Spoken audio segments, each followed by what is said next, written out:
มันตำเจียวส้มมั้ง มีหมวกกันน็อกด้วย ฮะเอา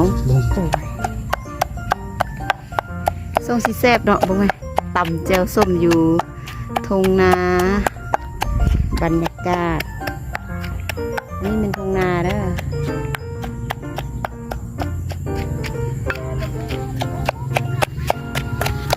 เอา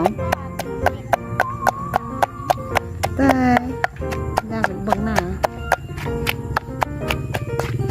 กินปิ้งเอ็นกันเด้อตอนแรงปิ้งเอ็นหรือสิ้นย่างเด้อนี่ยั่วๆแซ่บๆเด้บรรยากาศทุ่งนาเด้อ